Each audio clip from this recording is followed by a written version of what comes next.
Tonight's subject is Be Master of the Mood. First of all, I want to thank you for your perfectly wonderful letters. Another windfall this week. One gentleman enclosed 8 pages thick, another 6, a lady 2, and so it goes. Perfectly marvelous, really.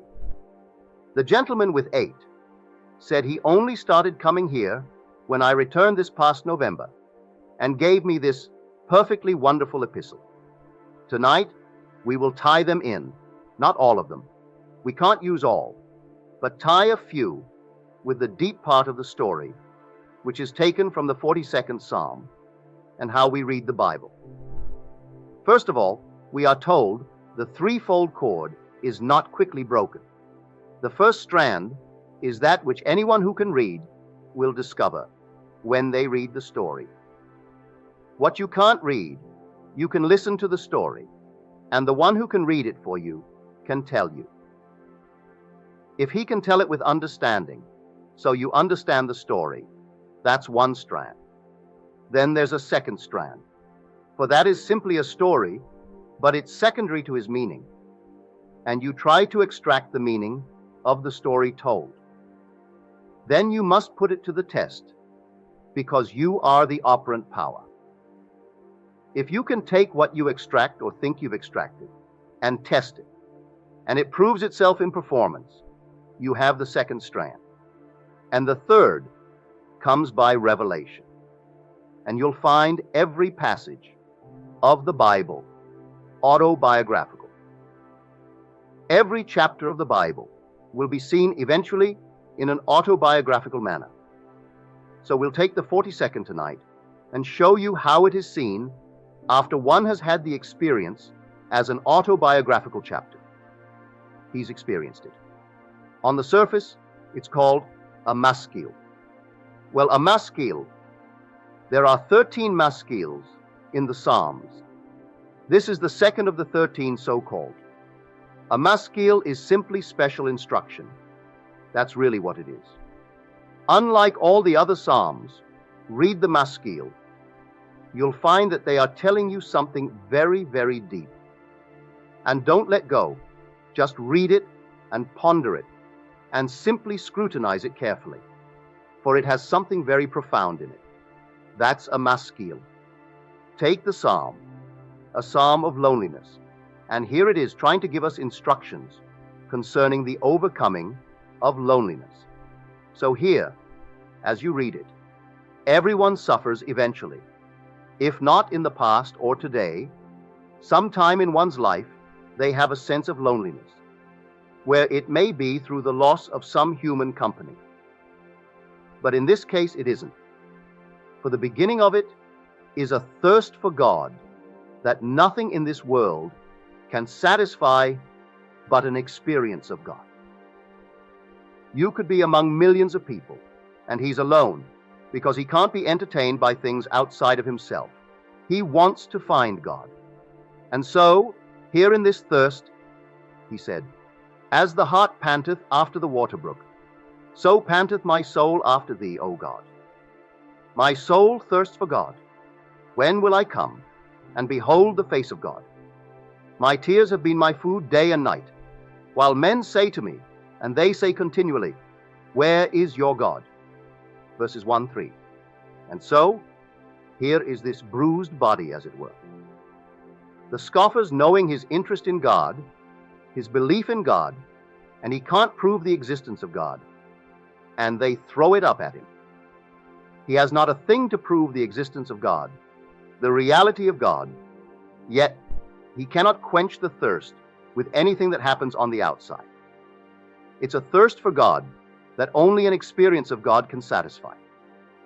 So here, first of all, he confesses his own sorrow, and then he tries to urge his soul to find rest and hope in the certainty of God. But he himself is not sure of this reality of God.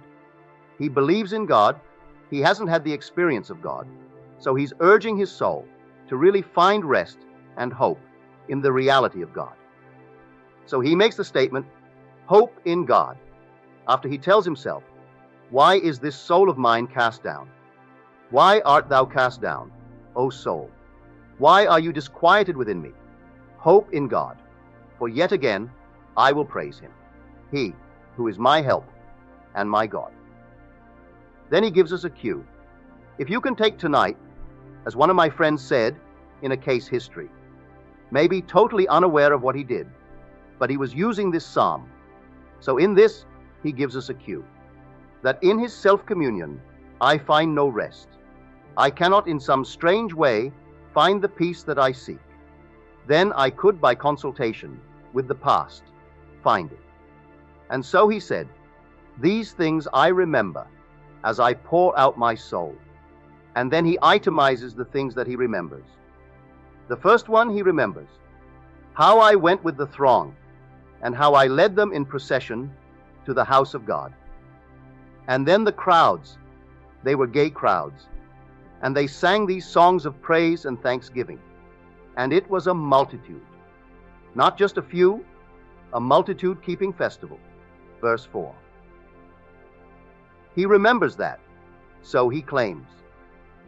But that was not the satisfying experience that he wanted of God. And everyone wants it. Well, here I'll tell one story, and how this gentleman used this unwittingly. For if I cannot by self-communion find the peace that I seek, then I can employ this communion with time, consultation with the past. So he writes this story. I can only take 3 of his stories. The first one, he said, I wanted really seriously to have my son say to me, you're the greatest dad in the world. And so that night before I retired, I simply imagined that I heard his voice, and he said to me, you're the greatest dad in the world. I did it twice. I told no one, and then dropped it. On Christmas morning, when I opened the presents, and opened my son's present to me, he had bought it himself with his own money, a present he wanted only for me. It wasn't something that could be shared with my wife, just my present. It was a gold-plated cup on a wooden bowl, and on the wooden bowl there was brass for some inscription, and on it he had it inscribed, the world's greatest dad. Now, he said, he kept it to himself. He didn't mention it to anyone, not even to his wife. Just simply, inwardly, he imagined it. He assumed that he heard it, told no one, and did it twice. Then he said, the same month of December, I went to the grocery store, and as I went through the door, here was a friend of my son. This chap is called Gary. He was selling mistletoe. He didn't look very happy about it. And so I said, Gary, how are sales going? He said, they aren't going very well. When I got outside by myself, I went into the silence, and I heard my son say to me that Gary sold all the mistletoe, and he made a profit of $14. So, he said, I can't tell you why I picked out $14, other than the boy is only 12, and I thought $14 profit was good for this time. It's enough for a lad of 12. And so, I just said, I heard my son say he sold all the mistletoe, and he made a profit of $14.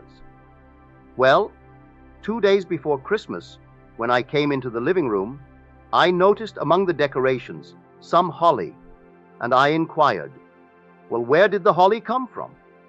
My son said, well, Gary had some left over, and he gave me some holly. So then I asked, what happened to the mistletoe? Oh, he said, he sold all the mistletoe, and he made a profit of $14. Well, now these are 2. Now this is where his consultation with time comes in. He said, at my home looking from my dining room, I could see in the past a beautiful landscaped hillside about a quarter of a mile away. And then the neighbor next door grew bamboo, and the bamboo came up 6 to 8 feet above my hedge and blocked off completely this lovely view of mine. And all the benefit I got from the bamboo, when the wind blew, I got all the leaves. And so, I didn't want to do anything about it physically or say anything to my neighbor, but I sat at my dining room table. Again, I did not tell anyone what I am doing or what I did, but I saw the pass. That is, I saw that hillside, as it used to be seen by me, sitting just where I'm sitting now. I saw it clearly in my mind's eye, because I closed eyes to the obvious, and in my imagination, I recalled the scene of the past and felt satisfied in seeing that same wonderful, beautiful scene of the past. 10 days later, when I came home, my wife said to me, "Have you heard the news?" And I wondered, "What news?" She said, "Our neighbor is going to cut down the bamboo." Well, in the immediate present, the neighbor took down the bamboo. And, he said, strangely enough, it was so detailed in keeping with my image, where mine would go over now and take my vision and put it over the fence. There is still bamboo out there, lots of it, but only the bamboo that blocked my vision, only that was removed, in keeping with exactly what I did seated at my dining room table. Then he goes on and gives me another 5 perfectly marvelous ones. But here, these 5 prophets, he's telling us to consult with the past. He said, "These things I remember, and they're only joyful things among the things that he remembered, not one sad note in the things remembered." So if I, by communing with myself, cannot dispel the loneliness, then I can just fall upon another aid and remember something lovely in my life, something perfectly marvelous, and once more consult with the past and put myself into that state. For I'm just moving from one state into another state. And so that's what he did in this third case history. But here's another one. And you watch this because you must get intense about it. A gentleman who is in the audience tonight, he writes this, that he finds, of course, he's an artist, and so maybe he has to fire his imagination with some peculiar twist, as he said, a negative twist. And so, this is what I do. I stand in a long line for a deposit in the bank, and the very last. And I'm annoyed. I'm annoyed that I have to wait in this long line to make a big fat deposit. And so I get a kick out of my own annoyance, because I'm annoyed that I have a big fat check in my hand to deposit at the end of this long line. He said, that's the twist in my mind. And so I'll go back 8 years. I was new to TV 8 years ago. And so one day I discovered my house needed painting, when at the moment I didn't have the funds for a real job of painting the house. And so this is what I did. I imagined the house painted. I was annoyed with the painters at the window. They could see me taking a shower. That annoyed me, that they could look right on me and see me taking a shower. And then I saw and could smell the wet paint. Then I took my hand, all in my imagination, and put it on the paint. I didn't trust the sign, and it was wet. So I got more annoyed that I had paint on my hands. Well, he said, the very next morning after I did this, I had written a pilot which was under consideration back east. So I called my agent, and I asked the agent if he had any news about the pilot. He said, no, but I was just about to call you because he mentioned this person by name. He just called me and asked me if you would take $21,000 cash for your residuals. Well, he said, at the moment, I didn't know I had residuals. I was so new in the business. I didn't realize I had residuals coming from things already shot. But this man appeared, bought out his partner. He's a producer, undoubtedly. He bought out his partner and was trying to buy out everyone connected with this series and hold it all for himself, and was trying to get it for 50 cents on the dollar. So my agent said to me, Knowing this man's attitude towards money and how he operates, I'm going to suggest that you take this $21,000 and just run like a thief. Because, just take it. Take the $21,000. So, he said, I did. And to my knowledge, I don't think anyone else in the series ever received anything from their residuals. But he said, I was so new in the business, I didn't realize I had residuals. So the house was painted. So he annoys. If you want to, get annoyed. If it will make you annoyed to put your hand on wet paint when you can't afford the paint. But if you put your hand on wet paint, the paint must be there. And if you're going to get annoyed because you have a long line waiting for a deposit of a big fat check, well then, if that will do it, intensifying your imagination, then do it. For the thing is, to get your imagination worked to the point where it becomes real to you.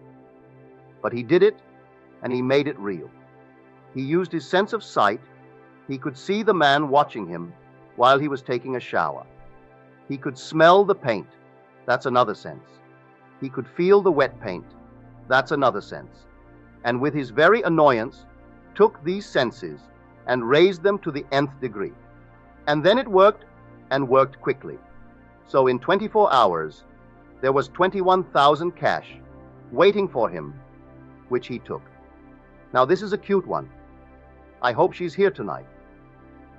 But she wrote, she said, I'm a grandmother, and last fall I made arrangements to go to the South Pacific and to the Orient. So I said to my little granddaughter, 2 years old, what would you like Nanny to send you? Well, she discussed it with her mother, and together they came up with this request. A kangaroo, but a stuffed kangaroo. I said, all right, a stuffed kangaroo. So when I got to Australia, I looked at all the toys, and I didn't like the kangaroos, so I sent her a little polar bear. I wrote the mother what I had done.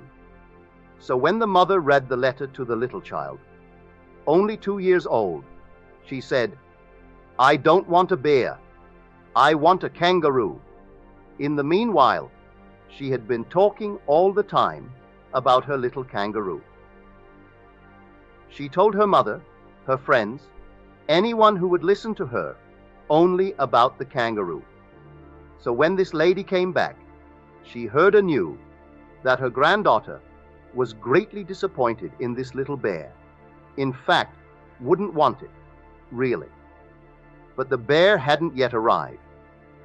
2 weeks later, the bear came, and the little girl didn't want it. She would have not a thing to do with it. And 48 hours later, a package addressed to this little girl arrived. It was a stuffed kangaroo. And the little girl said, I knew that Nanny bought me a kangaroo. The grandmother said to me in her letter, I never did. I never bought a kangaroo for her. I only bought and paid for one thing, and that was the little bear. Now, while I was gone, she, in her imagination, only accepted the kangaroo. So 6,000 miles away, some stock clerk is trying to explain the loss of a kangaroo. And the culprit is a little 2-year-old girl, right here in the city. And so, these are the stories that came in the week's mail, all sheer fantasy, all based upon this conscious use of one's imagination to create reality. But we are the operant power. It doesn't operate itself. When you know what to do, well, then you do it. Now we go back to the great Psalm. He paints this most wonderful story of something that he remembered, this thing he remembered. These things I remember. And then he said, as I pour out my soul. And he starts with joining this enormous crowd, and he led them. I led them to the house of God. He led a procession to the house of God, and they were all joyful, singing praises of gladness and thanksgiving to God. And then he saw this enormous multitude, a huge multitude, in a festive light, keeping festival. I tell you, the day will come, and you open that Bible and look at it, you will be looking at it through the eyes of one who experienced it. That's autobiographical. This comes first, long before the kind of experience he wanted. But not a thing could satisfy him. He wanted an actual experience of God. But in this, you don't see God. He wants to see God. He said, "When will I come and behold the face of God?" That experience, you do not see God. You only hear God's voice. And so, in this wonderful festive mood, where there are unnumbered, you can't number them, multitudes, and all moving towards the house of God, this wonderful sanctuary, and you, having the experience, you will lead them. You will actually be the leader, the dominant character in that entire drama. And you will hear a voice, and the voice is the voice of authority, the voice of God. And the voice will say, "And God walks with them." One of the crowd, of this wonderful, gay, praising crowd, will ask the voice, "You don't see the face. If God walks with us, where is he?" And the same voice will come back, "At your side." And this one, who is only a projection of yourself, the whole vast world is yourself made visible. And this one will only respond and echo that which is taking place in you. Because the voice is now going to answer. Because she is going to look right in your eyes, and she's going to call you by name. The name that you respond to here, John, Robert, whatever the name is. And she's going to say, "What? Is Robert God?" And the voice will respond, "Yes," in the act of waking. And she'll be hysterical. You know why? Because you are. You can't believe it. It is too great. You can't conceive that you really are God in the act of waking. And so she had to respond in kind, because you doubt, and so she has to doubt. And she only reflects that theme, not concern so much as unbelief. That is so great. And then the voice will speak from the depths of your own soul, and this is what you will hear. "I laid myself down within you to sleep, and as I slept, I dreamed a dream." I dreamed, and then you will know the end of the sentence. He's dreaming that he's you. That's why all of this is taking place. He's taking you towards his holy place, and you will wake with an experience of the crucifixion. Your hands, your feet, your head, and your side will be whirling vortices, each a vortex, and you will be nailed upon this body and awake on your bed where you had left it when you started the journey. So when you relive that, you will see it autobiographically. Whole thing is talking about your own experience. 10 years later will come the experiences the psalmist wanted. But bear in mind, he wasn't asking for it, because the psalmist only received the dictation. As we're told in the book of Peter, that no prophecy of Scripture ever came by the impulse of man, but men moved by the Holy Spirit spoke from God. So men are organized by divine providence for spiritual communication. And these are called the prophets. They take it down, not knowing what they're taking down. So on one level, you can read the story, and much of it doesn't make sense. Then you read it, and try to extract its meaning. And that's when you take the meaning extracted and put it to the test and make it prove itself in the testing, as the gentleman proved it without destroying anything. He didn't ask the neighbor to cut the bamboos down. The neighbor had the impulse, so he thought.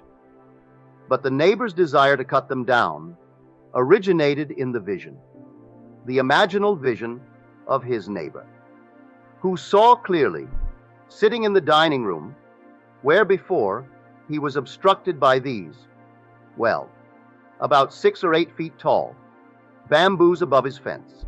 Now here is another one. This gentleman writes me that in 1933, going down the Danube from Vienna to Budapest, that he fell in love with the sight of Budapest, the lights of the night, and pledged himself that someday he would have a view just like that. So when he came back to America, he came straight to California and sought a home that would have a view comparable to this view. And he found one in the hills of Hollywood. He bought it for the view, just for the view. Well, he said he lived there for years, and recently someone planted poplar trees. And they grew up to the point where they just were blocking his lovely view, which he lived for. Well, he saw the view and not the trees. He said, "Neville, did I misuse my imagination? Was it selfish of me? The trees died, not all the trees, only the poplar trees that block my view. Every tree in that area that blocked my view, they died." And he had an orange tree, and, for reasons not explained to me, the man chopped the orange tree down. Now he said, "I just noticed another little tree planted, and the leaves are coming out. But knowing what I did with the poplar trees, I'm not concerned." He said, "I know, having had the experience of God, that God can't kill God, and God being love, God can't kill love. It only rearranges the furniture of the mind and lets something come in to conform to the structure of my imaginal act. For you can't kill love, and God created all things. As we are told, never would you have made anything had you not loved it. And so, you don't kill the tree when you burn the tree. You don't kill anything as you think you destroy it, really." So that was blocking his view. And this thing in his mind's eye was so vivid when he came down the Danube on his way to Budapest. And that vision of Budapest was to him so thrilling that it influenced his choice of a home. Then to have someone block it, he couldn't stand it. So he too went forward and communicated with the past. He saw the city as he always saw it. He would have no trees block it, and so they died. He didn't ask the man to cut them down, and that could have been an argument, because they grew on the man's property, not his property. That could have started some unpleasant conversation. And so, without asking anyone's permission, he saw clearly that clear, wonderful vista that he's always enjoyed. So when you go back and when you read it, see it in 3 levels, like the ark. The ark is built on 3 levels. On the lowest level is where man's senses, with intelligence, can read the story. But bear in mind that the story is like a dream, for these were taken down practically in a dream state. And so, every dream is a parable, for these are all parables. But the story is secondary to the meaning of the story, so you get the meaning. Don't change one word of the story as it is. If it's a good translation of the original text, leave it, for you're going to experience it. And that's the depth. One day, you will experience this enormous journey toward the house of God, and you will hear the voice, and you will know, with a thrill you've never known before, who you are. For you are destined to awake as God, for the voice will say, "Yes, God," in the act of waking.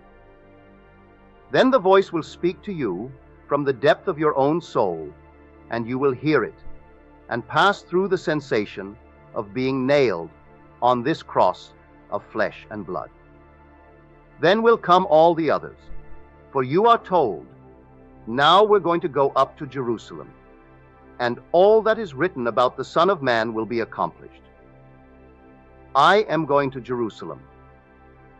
That's where you're headed when you find yourself in this enormous crowd, and all that is said of the Son of Man, that's you, will be accomplished as you start this journey. By the time you get there, it is all accomplished. What was accomplished there in that grand city? Its birth, Weren't you resurrected there? Who was resurrected there? That's where he's resurrected. And was it there that you saw David? It was David. It's called the city of David. And all these things will unfold within you. But here, on this mastery of moods, it is so important that you actually observe yours and use anything to get out of a bad mood, but anything at all. If you want to use an irritation, like you're in a long line, waiting to put in a huge big check, use it as an irritant. If that is going to get you out of the mood of want, into the mood of affluence. Because if you can deposit a huge big check, and annoyance goes with it, just be annoyed. Not a thing wrong with that. And so you want to have it painted, and you can't afford it. And then you put your hands on wet paint, and you get annoyed, then put your hand mentally on wet paint, and get annoyed. And so, he has that quirk. And so, he's creative. And yet, maybe he needs that peculiar quirk of negation to spur his imagination to create. Maybe he does. But if you can use that, that's a contribution of that to each who will accept it, to bring here and share with me what they did. And then you can use that and apply that to business. If something annoys you in business, it's so big that you didn't have time to handle it. Would something annoy you? If the oil for Tomlin & Son that you could fill, well, then get annoyed. It's far better that way than not have any oil.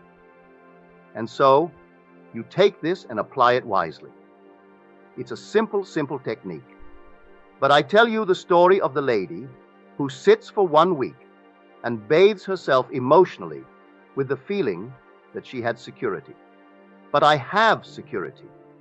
And she feels the way she would feel after she has confirmation of what the feeling is implying.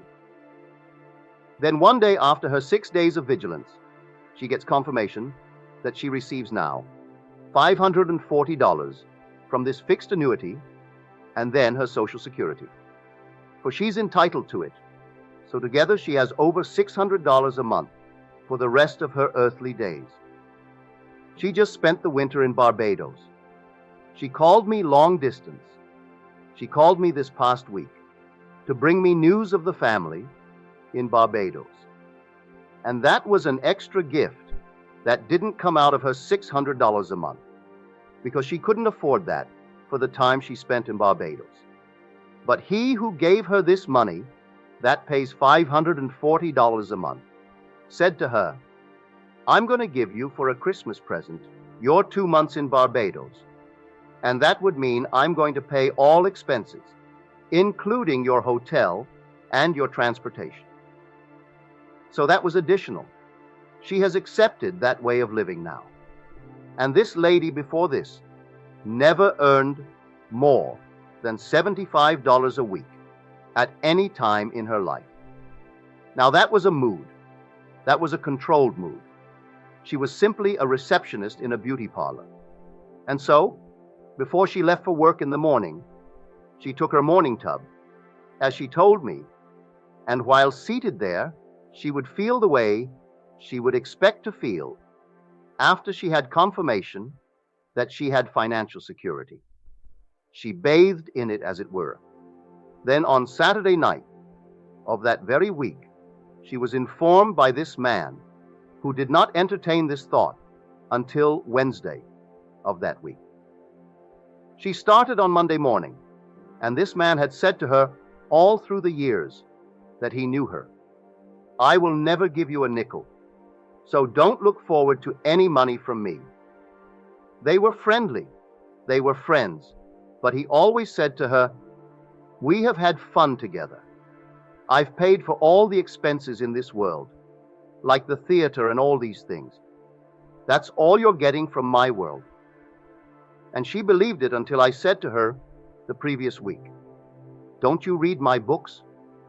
Go back and read the story of a lady in the book called The Law and the Promise, and turn to the chapter called Moods. That lady was just about your age. She is 56. And you tell me sometimes you're 55. The next time you're 65. I don't know. So I would say you're both the same age. So you go back and read that book. But if you don't have time to read it, let me tell you what she did. So I told her exactly what the lady did. This is now on a weekend. The following Monday morning, she began to put it into practice. So I made it very, very clear to her, you are the operant power. Knowing what to do and doing it are two entirely different things. So she did it religiously for 5 mornings. On Saturday night, he said to her, I don't feel like going out to dinner tonight. Suppose we have dinner sent upstairs. And so they had dinner sent upstairs. And then he told her, I took one look at you Wednesday night, and I said to myself, calling himself by name, it's later than you think. So the very next day, he went down to his factory in Pennsylvania, called in his legal department, and said to them, I don't want any if, ands, or buts. I don't care what it costs. I want so much money, $540 a month, paid to this lady, and I want it now. I don't want it next year. I want it to start immediately. So he figured out all that it would cost after the lump sum of money. He said, but your taxes alone will be $28,000. I don't care. It must be tax-free. This gift is a tax-free gift, so add the $28,000 to it, whatever it costs for this lady's age to receive for the rest of her earthly days. And furthermore, the money is a gift in the sense she does not have to pay it back to my estate should she precede me in death. She can throw it away. She can will it to a kennel. She can will it to anyone she wants in this world. It is her money, but she cannot touch the principal while she lives. I put that proviso only to protect her, because I know when someone has that sort of principle, someone will know of it and then get it from her. So that is one proviso. She cannot dispose of principal while she lives, but she can give it away or tear it up in a will of hers when she's gone from this world. And so he paid the $28,000 extra to make it tax-free gift. That's a mood. If you haven't read that chapter, it's the chapter called Moods in the Law and the Promise. You catch a mood, and what would the feeling be like were it true? Well, then ask yourself the question, suppose I had so-and-so. Well, what would the feeling be like if it were true? Then you catch the feeling, and you put on that feeling as you would wear a suit of clothes. You know, if you really put on a new hat for the first time, you think nobody knows it's new, but you think that everyone knows it, and you feel uncomfortable in that hat until you wear it. Well, the feeling of affluence when you don't know what it is so new a feeling that you feel just as uncomfortable in that feeling as you do with a new suit on. You walk down the street, and a man buys a new suit. For the first time, he has to walk around in it for a little while. And he actually has the mood that everyone knows it's new. He feels uncomfortable in that new suit until he breaks it in, like a pair of new shoes. Nobody really knows or cares if you have a new suit, but you care and you know, and you wear it until it seems natural. Well, you wear a mood until it seems natural. And when it seems natural, it has taken root, and it will grow and bear fruit in your world. So these are the moods. You can make a mood very natural in a little while, but you must wear it. And so you just dwell upon it and see how you read the Bible, and each chapter is telling you that below the surface is a message for you to increase your joy in this world. Don't change it. Leave it just as it is. And one day, you're going to experience that message in the depths of your soul.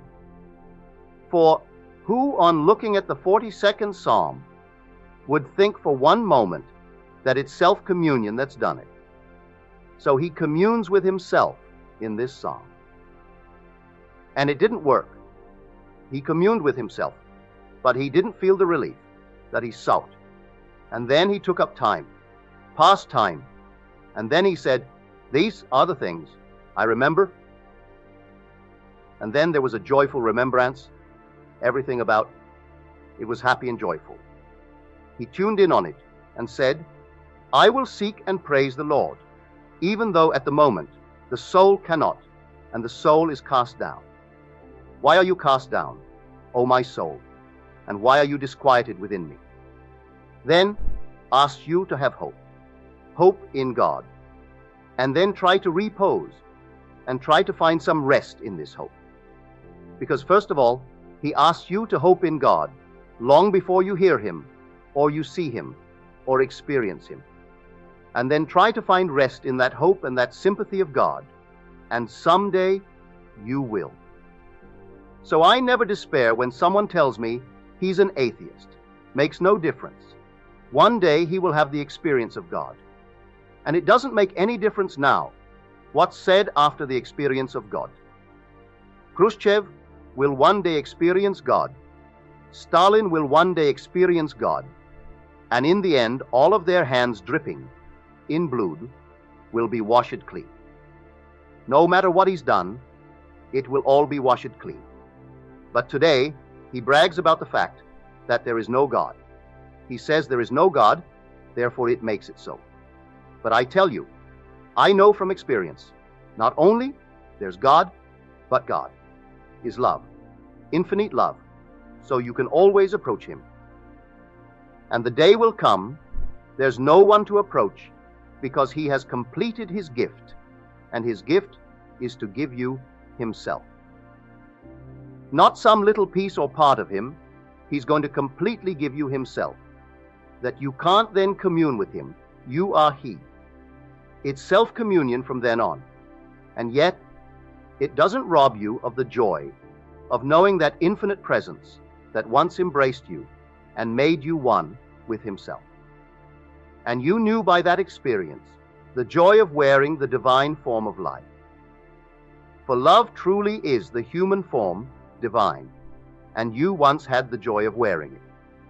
And you know, although you can't see it and mortal eye can't see it, still it will never detach from you. You are incorporated into that human form divine. An eye can't see it, but you feel it. And you've never been, I would say, at any time, unaware of the fact that you wear it. From the very moment you are incorporated into it, you are fully conscious of the fact that you wear this form. And things seemingly, well, they may be more sensitive than man, but many a bird has sensed it, many an animal has sensed it, and made you fully conscious of the fact that they are aware of it. And you can't even breathe it, because it doesn't make sense to any normal person. But then, something that is actually a flying being, a bird, and that bird will be arrested in its tracks. That makes it very, very conscious of the fact, fully aware of the being that you are. And then you're, I've had it happen time and time again, even to a little thrush. When I lived in Beverly Hills, this little thrush, every day of its life, I was there 10 months, it would bring me its gift. Its gift was a sprig, come right up, follow my steps, look at me first to get my attention, and then drop it before me. Then one day, it got what it wanted. It wanted to get into my house, and so I let him. It walked around, perfectly tame, and then I opened the door, and out he went again. But not one day did it fail to bring me a gift. The gift was to him a marvelous gift, a sprig. I didn't feed the bird, I didn't encourage it, I didn't feed it, but I was fully aware of its knowledge and what it knew. So Blake made the statement, how do we know but every bird that cuts the airy wind is an infinite world of delight, closed by our senses. 5. He was not alone in his vision of the bird world. Victor Hugo saw it and described it beautifully. Many a mystic sees it and describes it beautifully, but we think they are just simply birds, and every bird that cuts the airy wind is an immense world of delight closed by our senses. 5. Man has no idea what is prepared for him when the gift is completed and his eye is opened and he's wearing the human form divine. But in the meanwhile, use these moods wisely. Take any person and put yourself in a good mood relative to them. Help them. Help every being in this world, and do it lovingly. Cost you nothing. Get into the mood that someone told you good news concerning himself, wonderful news. And don't wait for confirmation. Believe in the reality of that imaginal act and go your way. There's a lady tonight in this audience. I haven't seen her in the longest while. In fact, I often encourage her not to come. She comes alone, comes from a far distance, and she finds driving at night not the easiest thing in this world. But I know this problem because her husband had it, and every medical doctor confirmed the other doctor that this open wound in his side could never heal. It could never heal. He'd been going back to the hospital from time to time for further treatment, but everyone assured him that it would never heal. No tissue would grow, none whatsoever. 2 months ago, she said to him, "Now look here, let us stop this nonsense. You and I know this principle. We know how it works. You look into my eyes, and you see the expression on my face when I know that that thing is cured, and I'm going to see on your face when you tell it." And he went to work doing it, and he did it daily. This was religious practicing. He said to her here recently, "I've got to go to the hospital. Call up and make a date for me today. This thing will not stay in my side." So they made a date, went to see the doctor, the family doctor. He took a look at it. Why isn't this remaining in the side? Then he examined it, x-rayed it. He said, "This is a miracle. No one is going to believe this, but tissue has grown. That's why it can't remain in.